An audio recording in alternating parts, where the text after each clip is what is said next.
Bonjour, bonsoir et bienvenue dans ce nouveau numéro. Nous sommes en direct avec le pasteur Blanchard. Moi, c'est la sœur Florence Nzouzi. Nous sommes là, on va continuer notre émission avec le pasteur Blanchard. Là, on va continuer la deuxième partie. Papa, vous m'entendez? Oui, je suis là, maman Florence. Oui, papa, nous sommes en direct sur les Parvis TV, donc on va commencer la deuxième partie de notre émission. Oui, merci, vraiment, nous on est là. On demande toujours aux téléspectateurs de continuer à nous suivre. Surtout la deuxième partie, c'est vraiment une partie vraiment édifiante, où ils vont encore découvrir beaucoup de choses et la profondeur même du message. Donc, qu'ils soient toujours attentifs, connectés, que le Seigneur vraiment va les bénir encore davantage. Amen. C'est ça un peu le message, oui. Merci beaucoup. Donc, mais dans ça, on doit comprendre aussi, mais pourquoi il n'y a plus de sacrifices d'animaux aujourd'hui? Oui, Dieu, c'est un Dieu d'ordre, selon la Bible. Ouais, ce n'est pas un Dieu de désordre. Papa, je m'excuse parce que je parle de ça, parce que quand on lit Lévitique, on voit que non, là-bas, Dieu a tellement décrit comment on doit faire les sacrifices.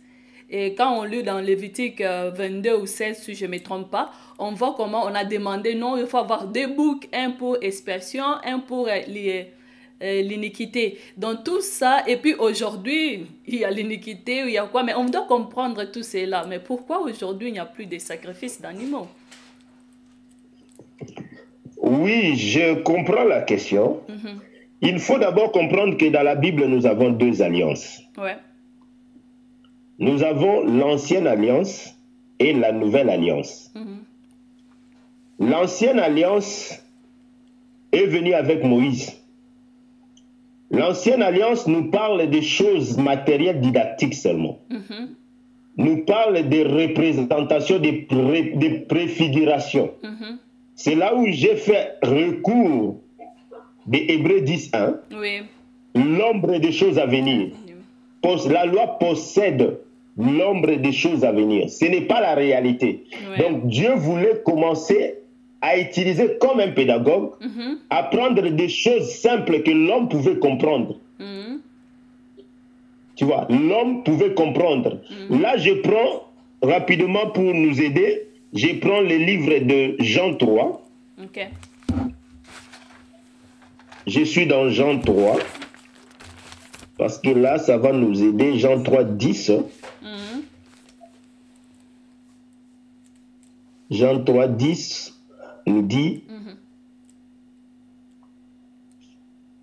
Jésus lui répondit, tu es le docteur d'Israël et tu ne sais pas ces choses.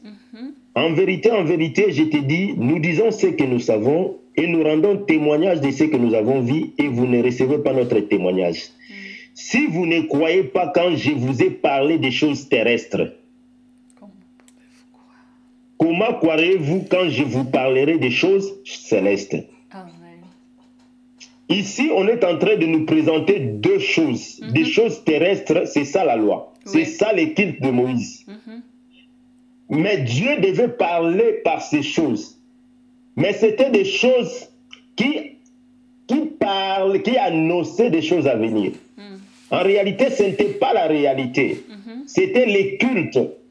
Si vous retournez dans Exode 25, 40, vous allez remarquer que Dieu est en train de dire à Moïse, non, je crois Exode 40, Dieu est en train de dire à Moïse, fais selon les modèles qui vous a été montré à la montagne. Ouais. Donc les tabernacles et tout ce qui s'est passé dans les camps de l'Égypte, dans les cas d'Israël, pardon, c'était tout le modèle. Ce n'était pas la réalité. Moïse devait représenter. Moïse a regardé Dieu, il a vu Dieu dans sa grandeur. Moïse a représenté Dieu comme une petite maison, les tabernacles. Ouais. Mais en réalité, Dieu n'est pas une petite maison. Non. Moïse a représenté Dieu sur la terre. Donc, tout ce qu'on voit dans la loi, c'était des représentations. C'était des matériels didactiques. Amen. Dieu, comme pédagogue, il voulait aider l'homme à voir d'abord des choses terrestres, à comprendre. Tu vois, lorsque tu comprends pourquoi on est en train de tuer un animal, on prenait, par exemple, l'animal, on amenait l'animal devant les sacrificateurs et l'homme posait ses mains sur la tête de l'animal et c'est l'animal qui était tué à la place de l'homme. Oui. Tu vois, donc pour dire que c'est l'animal qui portait la malédiction de l'homme. Oui. C'est l'animal qui prenait les charges de l'homme. Tu vois, mais en réalité, cet animal-là ne pouvait pas porter la charge de l'homme. Mais c'était juste image. Donc il fallait d'abord l'homme terrestre arrive à comprendre ce mouvement. Amen. Pourquoi on devait amener l'animal. Donc l'homme qui transgressait la loi de Dieu, l'homme qui était coupable, il devait apporter au sacrificateur un animal. Ça c'était d'abord la loi. Amener l'animal. Alors l'animal va décharger l'homme de ses péchés. Mais maintenant qu'est-ce qui va se passer avec la nouvelle alliance? Dieu va prendre la même scène ou la même histoire ou le même scénario. Dieu va expliquer cela spirituellement. Donc pour dire qu'aujourd'hui notre animal qui a été sacrifié c'est Jésus. Amen. C'est pourquoi Jean-Baptiste lorsqu'il vient il présente Jésus comme l'animal véritable. Il dit voici l'agneau de Dieu. Mais pendant que Israël présentait toujours les agneaux vivants. Il présentait les agneaux comme des animaux, mais Jean-Baptiste, qui est le prophète qui a vu la nouvelle alliance, il est venu pour changer la direction du peuple. Amen. Pour, en fait, enlever les gens dans ce qui était terrestre. Amener les gens dans ce qui est spirituel.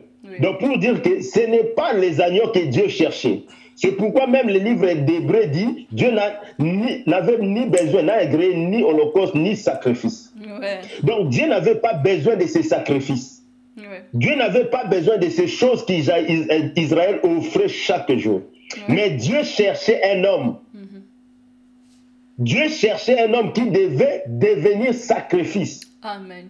Parce qu'en réalité, le sang de bouc était incompatible au sang de l'homme. Amen. Lorsqu'on prend l'animal, le sang qui est, donc la vie de l'animal ne peut pas racheter la vie de l'homme. Tu vois un peu. Or, Dieu dans sa pensée, selon Genèse 6, Dieu devait redemander le sang de l'homme par l'homme. Dieu ne devait pas demander le sang de l'homme par l'animal. Donc, il y avait déjà incompatibilité du sang. Or, le sang par rapport à Lévitique 17:11, c'est la vie. Amen. Donc, la vie de l'animal était incompatible à la vie de l'homme.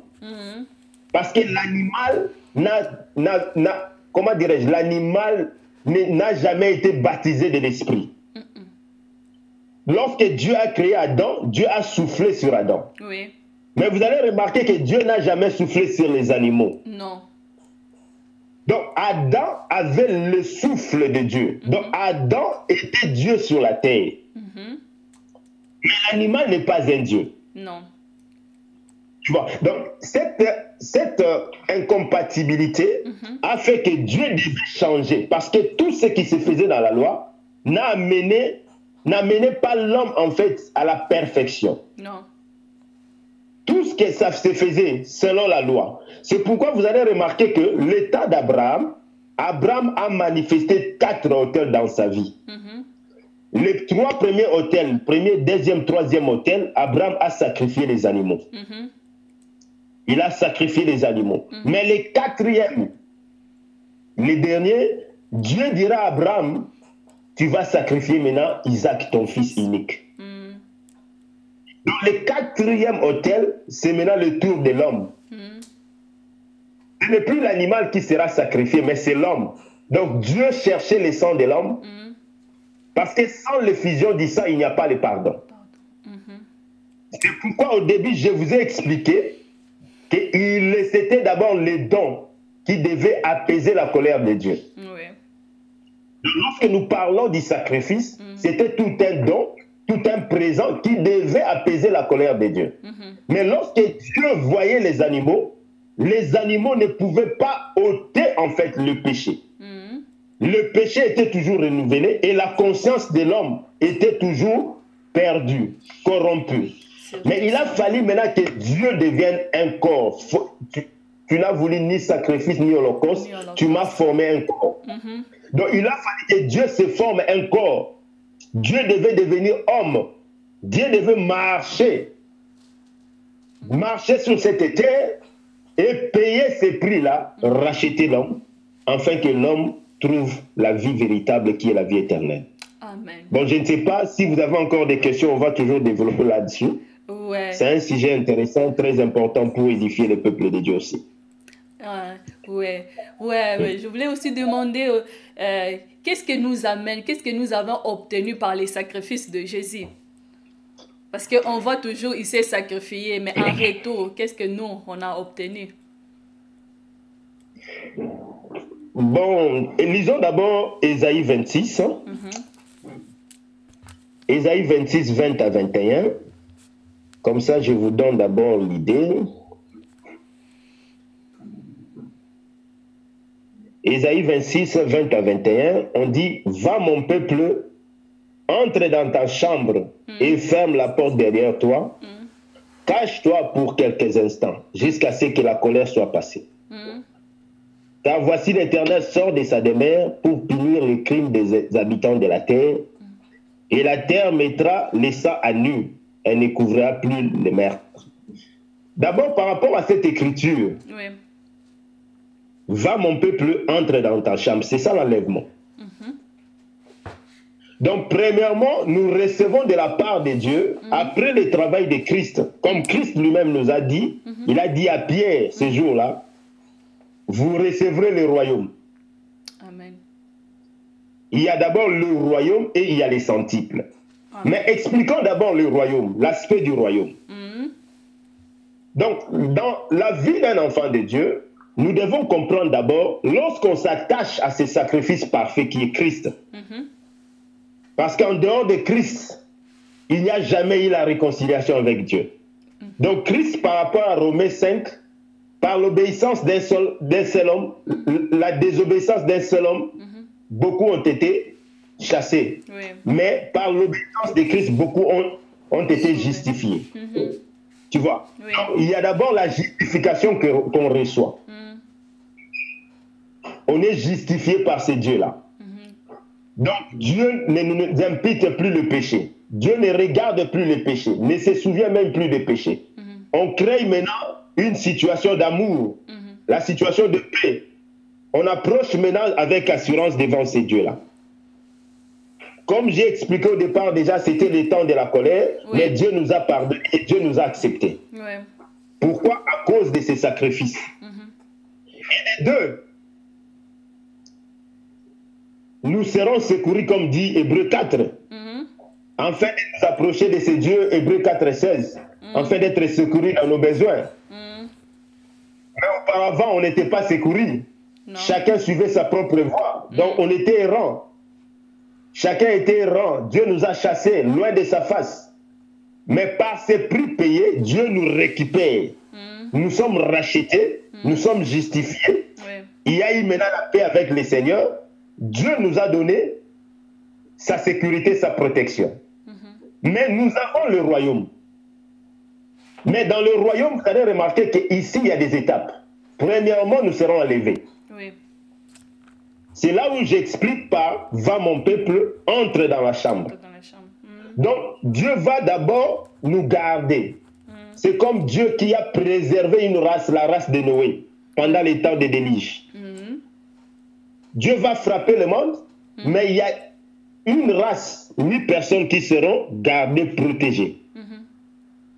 Pourquoi? Parce qu'ils ont accepté l'enseignement. Donc, nous serons d'abord protégés. Nous serons gardés dans une chambre. Et des deux, après l'enlèvement, la Bible encore, dans Apocalypse 20, Apocalypse 20, verset 6, là maintenant, vous allez remarquer, Dieu nous promet aussi des milléniums. On dit, errez et saints ceux qui ont part à la première résurrection. La seconde mort n'a point de pouvoir sur eux. Mais ils seront sacrificateurs de Dieu et de Christ. Et ils régneront avec lui pendant 1000 ans. Allô? Allô, papa, je vous écoute. Donc, il régnera avec lui pendant 1000 ans. Oui. Donc, premièrement, nous sommes justifiés. Oui. Nous nous sommes rapprochés de ce Dieu qui était en colère. Oui. Tu vois, il était en colère, il nous a chassés, il a chassé Adam, il a chassé Caïn, il a chassé toute l'humanité. Mais lui-même, Dieu, par ses sacrifices de Jésus, il est venu comme un simple homme. Il est venu payer les prix. Il est venu se sacrifier à la croix de Golgotha. Oui. Il a versé son sang, le sang qui est le signe de la vie. Et par ce sang-là, il a dit, Père, Père, pardonne-leur. Amen.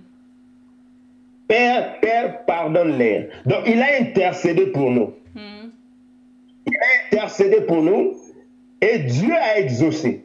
Amen. Et nous nous sommes rapprochés de ce Dieu-là. Et par là maintenant, dans ces siècles, nous avons aussi les centiples.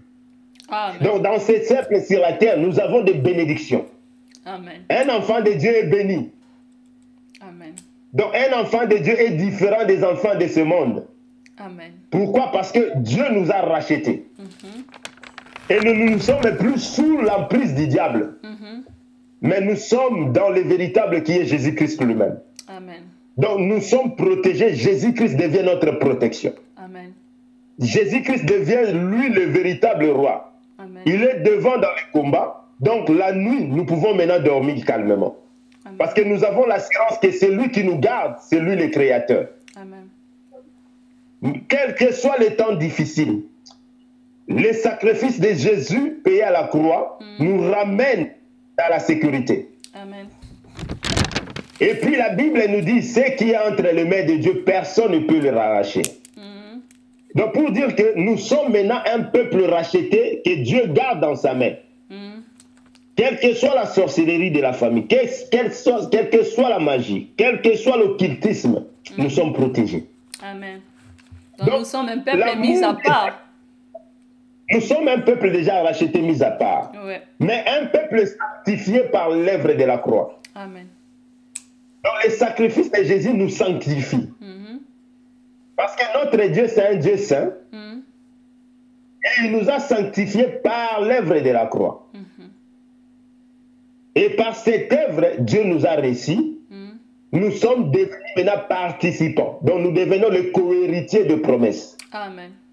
Donc il y a beaucoup de choses que l'enfant de Dieu obtient lorsqu'il accepte cette œuvre-là. Amen. Tu reçois la sécurité, tu reçois le berger. Parce que Christ a dit une fois là, je suis le bon berger, je donne ma vie pour mes brebis. Donc il a donné sa vie, c'était pour toi et moi. Oui. Parce qu'il savait que s'il ne donne pas sa vie, rien ne va marcher. Oui. Ne donne pas sa vie, tu seras sous l'emprise de l'ennemi. Amen. Mais Dieu devait accepter. C'est ça même Philippiens qui explique que lui qui est Dieu n'a point regardé comme une proie arrachée d'être égal à Dieu. Il est fait homme, un simple homme. Il a accepté d'affronter la mort. Et à la fin là, à la croix, il a dit, Père, Père, pardonne-les. Vraiment. Or, sans l'effusion du sang, il n'y a pas le pardon du péché. Il a fallu maintenant que Jésus-Christ verse son sang. Oui. Or, le sang de Jésus, c'est ça même la vie de Jésus. C'est ça même la vie de Dieu qui a été versée. Oui. Donc, c'était dans le souci de racheter tout un peuple. Oui. De racheter le peuple dispersé au temps d'Adam. Parce qu'après la chute, nous étions tous dispersés. Mais Dieu est en train de nous rassembler en Jésus-Christ. C'est en Jésus-Christ que tous les enfants de Dieu sont rassemblés. Amen. Les enfants de Dieu dispersés. C'est pourquoi ici, dans le monde de Jésus, il n'y a plus de tribus. Pour dire que moi, je suis de tel coin, je suis de tel coin. Non. Nous sommes appelés les élus, les sacrificateurs. Les royaumes des sacrificateurs, race royale, race des élus. Donc, nous sommes des fils adoptés par Dieu. Amen. Donc, pour dire qu'il y a premièrement l'enlèvement dans le cadre du royaume. Il y a l'enlèvement. Donc, après l'enlèvement, nous allons encore descendre sur cette terre, régner avec Jésus-Christ pendant 1000 ans.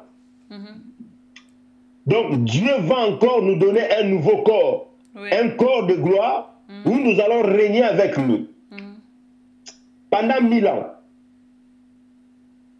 Et après ces 1000 ans, vous allez remarquer qu'il y a encore les saluts éternels. Amen. Donc, nous allons vivre encore éternellement avec ces dieux-là. Amen. Donc, pour dire que c'est vraiment un avantage pour un enfant de Dieu. Amen. Donc, on bénéficie de beaucoup de choses. Donc, le fait de croire et d'accepter le travail accompli de Christ à la croix, d'abord, dans ces siècles, tu as les centiples. Donc, tu as la bénédiction, tu as la protection. Un enfant de Dieu, là où tu as la bénédiction, tu es béni. Amen.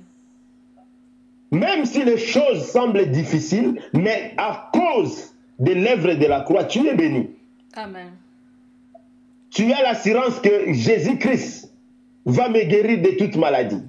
Même si les docteurs ont dit que c'est fini pour toi, mais du fait que tu as accepté Jésus, la Bible dit par ses meurtrissures nous sommes guéris. Donc il y a la guérison dans ta vie, permanente. Amen. Même si les docteurs disent que non, c'est impossible, dans 2 jours tu vas mourir.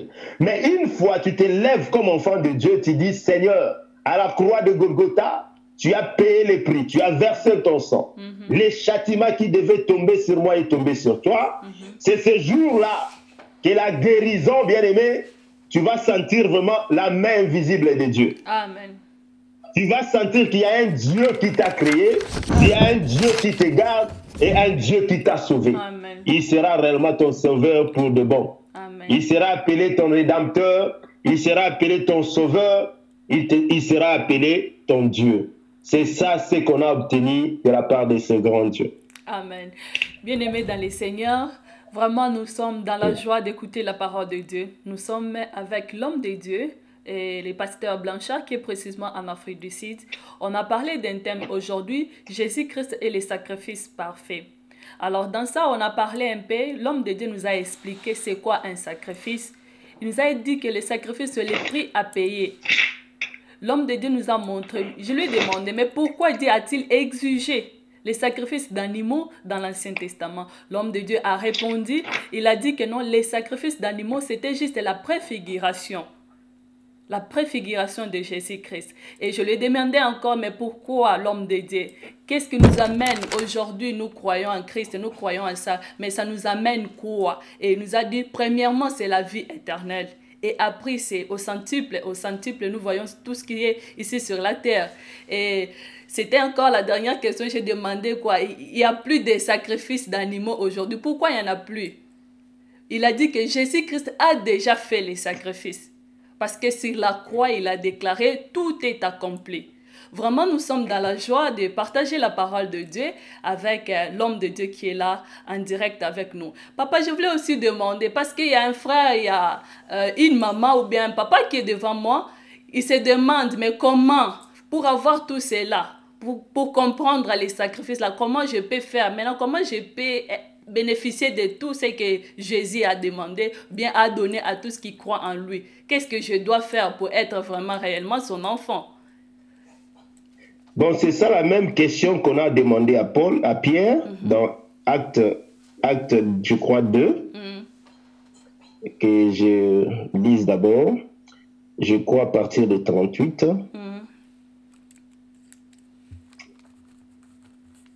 Après avoir entendu, je commence d'abord par 37, après avoir entendu ce discours, ils eurent le cœur vivement touché. Ouais. Et ils dirent à Pierre et aux autres apôtres, hommes frères, que ferons-nous? Pierre leur dit, répentez-vous et que chacun de vous soit baptisé au nom de Jésus-Christ pour le pardon de vos péchés et vous recevrez le don du Saint-Esprit. Car la promesse est pour vous, pour vos enfants et pour tous ceux qui sont au loin, en aussi grand nombre que le Seigneur notre Dieu les appellera. Amen. Donc, dans les choses de Dieu, il y a d'abord la vie qui nous a été donnée. La vie nous a été donnée par Jésus-Christ, le seul capable les seuls sacrifices capables d'échanger, d'amener à la perfection.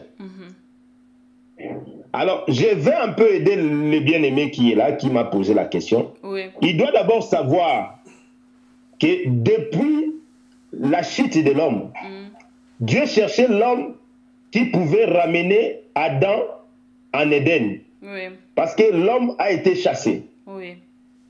Et l'homme qui a été chassé, vous allez remarquer que Dieu a mis des chérubins avec l'épée flamboyante. Oui. Alors, Adam ne pouvait plus rentrer. Donc, le seul moyen qu'Adam pouvait rentrer, c'était la mort. Mais depuis, la Bible nous dit dans Romains 5 que la mort a régné depuis Adam, depuis Moïse, et depuis Adam jusqu'à Moïse. Donc, la mort régnait. Lorsque Dieu a mené le prophète mourait. Même les sacrificateurs, personne n'était capable de vaincre la mort. Oui.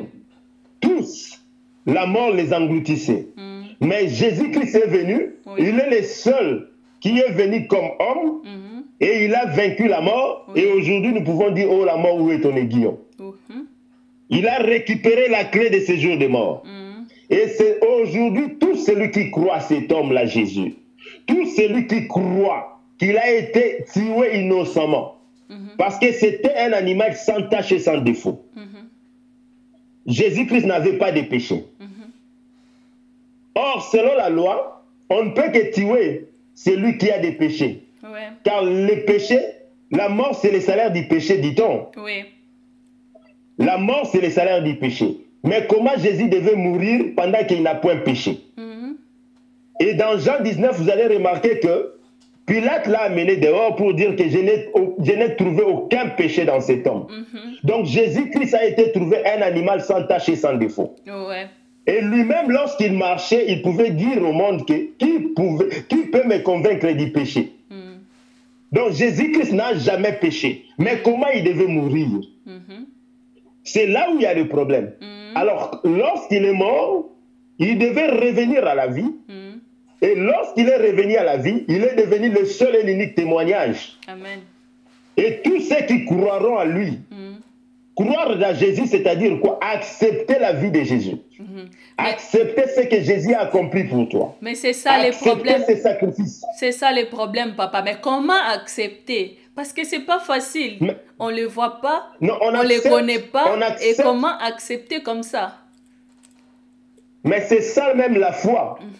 Parce que la foi, c'est une ferme assurance des choses qu'on ne voit même pas. Donc on croit à quelque chose parce que la Bible nous dit la foi vient de ce qu'on attend. Oui. Ce qu'on attend vient de la parole de Christ. Oui. Parce que nous avons la parole de Dieu et nous avons la parole de Christ. Amen. La parole de Dieu, c'est tout le temps de l'ancienne alliance. C'était la parole, Dieu avait donné la parole qui est la loi, mais qui n'était pas interprétée, qui n'était pas expliquée. Donc lorsque Dieu parlait de l'animal, les gens regardaient l'animal terrestre. Oui.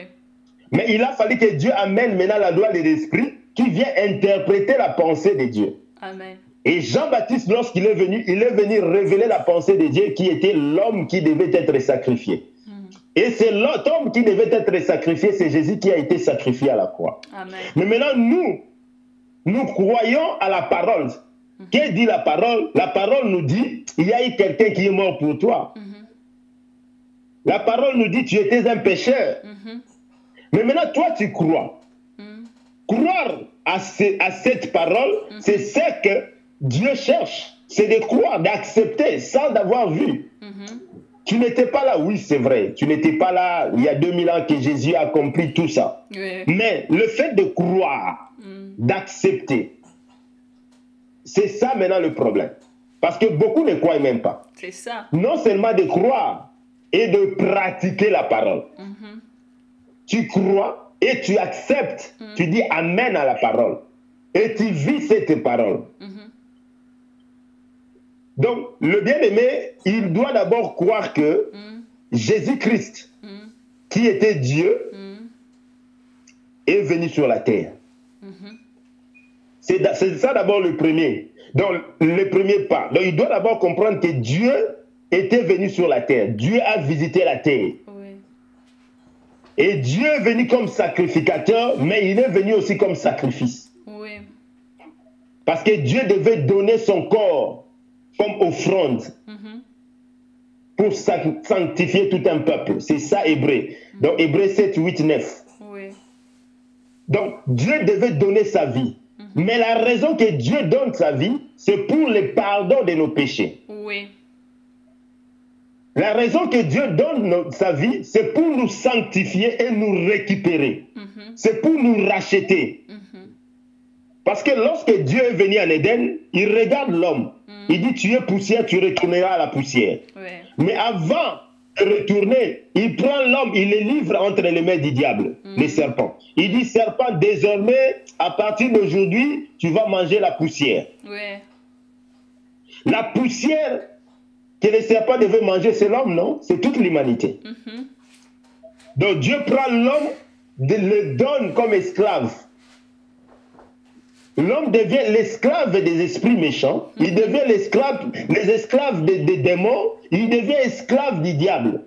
Mais c'est même Dieu devait manifester sa miséricorde. C'est ça dans Luc 1, 75, 79. Grâce aux entrailles de la miséricorde de Dieu, le soleil levant nous a visités d'en haut. Vraiment. Mais maintenant, Dieu devait nous délivrer.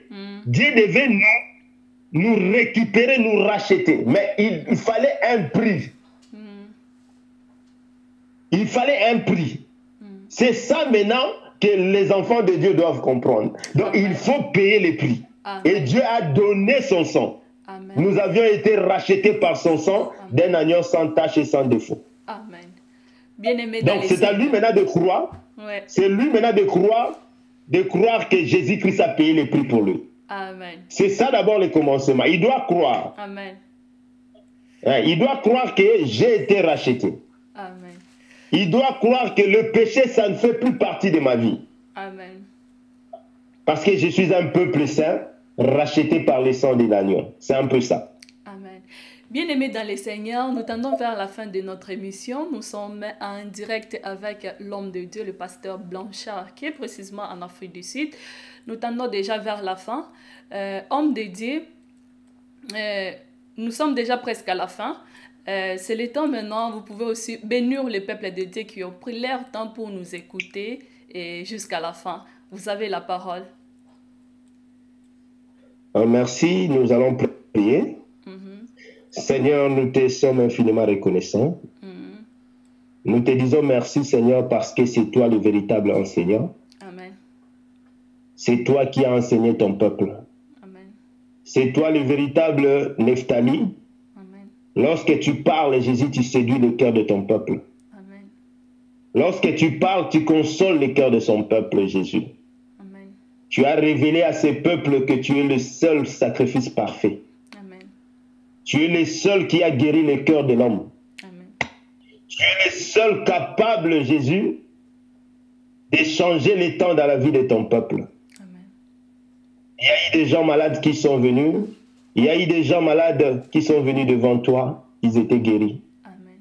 Il y a eu des gens qui t'ont écouté, Seigneur. Ils ont témoigné ta grandeur. Amen. Au travers de cet enseignement, ô Dieu de gloire, ce n'est pas Blanchard qui a enseigné, mais c'est toi. Amen. Tu as enseigné tout un peuple. Tu as consolé le cœur de tout un peuple. Que ta main invisible, Jésus, guérit le malade. Amen. Car moi, je crois que tu es un Dieu de guérison. Amen. Les enfants qui étaient malades, Jésus, qu'ils soient guéris. Les stériles, Seigneur, trouvent des enfants au nom puissant de Jésus. Amen. Les gens qui ont des situations compliquées, Seigneur, Amen. qu'ils trouvent la paix. Amen. Car tu es le Dieu de la paix. Amen. Tu es le Dieu qui console le cœur de l'homme. Tu es le Dieu qui donne des solutions. Amen. Parce que la parole est venue comme la consolation véritable. Là où il y avait des deuils, ô Dieu de gloire, tu es le consolateur véritable. Amen. Manifeste ton amour éternel. Guéris les cœurs attristés, affligés. Donne la victoire, Seigneur, à ton nom. Car tu es différent de l'homme. Donne gloire à ton nom, ô Dieu de gloire. et accompagne cette parole par des signes et miracles. Amen. Que ton peuple témoigne, Jésus. Jamais un homme a parlé comme toi. Amen. Car tu es le seul qui a parlé et c'était des foules qui étaient consolées. Amen. Merci Seigneur pour ce temps. Merci pour tout ce que tu as accompli. Moi, je crois, Seigneur, que tu continues à opérer encore dans la vie de tes enfants. Amen. Bénis encore ceux qui vont nous écouter. Bénis la famille de la sœur Florence. Et bénis ton serviteur aussi Blanchard. Au nom puissant de Jésus, nous avons ainsi prié. Nous disons Amen. Amen. Bien-aimés dans le Seigneur, nous sommes à la fin de notre émission. Merci beaucoup, Pasteur Blanchard, d'accepter notre invitation. Malgré les multiples occupations, mais vous avez accepté de passer sur les parvis. Merci beaucoup, peuple de Dieu. Nous sommes là avec le pasteur Blanchard. Avec le temps, vous allez encore écouter le pasteur Blanchard. Il est là, il a accepté notre invitation. Nous sommes à la fin de notre émission. Je bénis le Seigneur. Mais je t'invite, toi, mon frère, ma soeur, quand tu as écouté cette parole, c'est juste accepte Jésus. Il a dit à tous qui l'ont reçu, ils l'ont donné le pouvoir de devenir enfant de Dieu. Donc, si tu acceptes aujourd'hui seulement, si tu acceptes aujourd'hui seulement, tu deviens direct, automatiquement l'enfant de Dieu. C'est tellement authentique. Donc, tu acceptes puis tu deviens enfant de Dieu. Que le Seigneur vous bénisse. Bientôt, on va se voir encore sur les parcours avec l'homme de Dieu qui viendra prochainement. Envoyez vos questions